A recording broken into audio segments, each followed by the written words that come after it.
आम्ही ज्यावेळी लहान होतो आम्ही राहत होतो माहीमला आणि माझे वडील बाळासाहेबांचे निस्सिम भक्त होते आणि बाळासाहेब म्हणजे आमचं दैवत होतं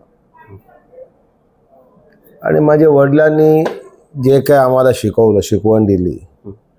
मग संजय राऊत साहेब आमचे शिवसेनेमध्ये सामील झाले, शिवसेने पक्षामध्ये काम करायला सुरुवात केली।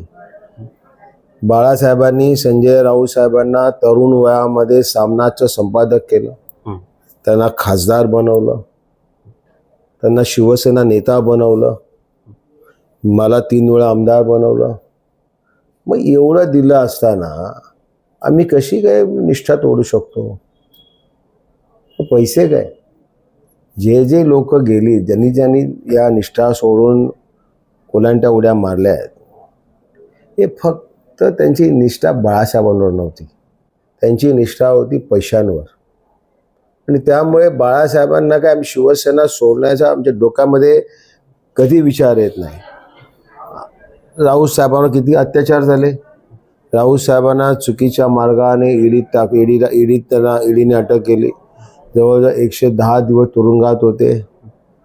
ज्यावेळी शिवसेना संकटात असेल त्यावेळी संजय राऊत कोणाच्या न घाबरता बाळासाहेबांच्या निष्ठेने उद्धवजींबरोबर आणि पक्षाबरोबर राहिले आणि आम्ही कायम या पक्षाशी निष्ठेने राहू, याबाबत कोणी शंका नाही।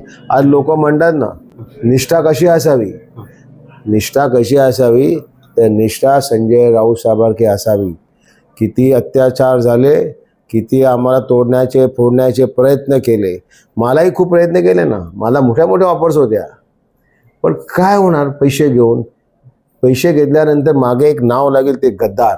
बरोबर, ती गद्दार हा शब्द आमच्या खानदानाला आमच्या घराला परवडणारा नाही। त्यामुळे निष्ठावंत शब्द हा त्यांनी दिलेल्या करोडो रुपयांपेक्षा सुद्धा मोठा होता। सर, पुढचा माझा प्रश्न असा आहे, तुम्ही आता उल्लेख केला की संजय राऊतांना चुकीच्या पद्धतीने तुरुंगामध्ये घातलं। मी स्वतः तुरुंगात जाऊन आलेलो आहे, मला माहिती आहे ना, मलाही तुम्हाला का घातलं, कशा ही भारतीय जनता पार्टीची ही नीती आहे हो।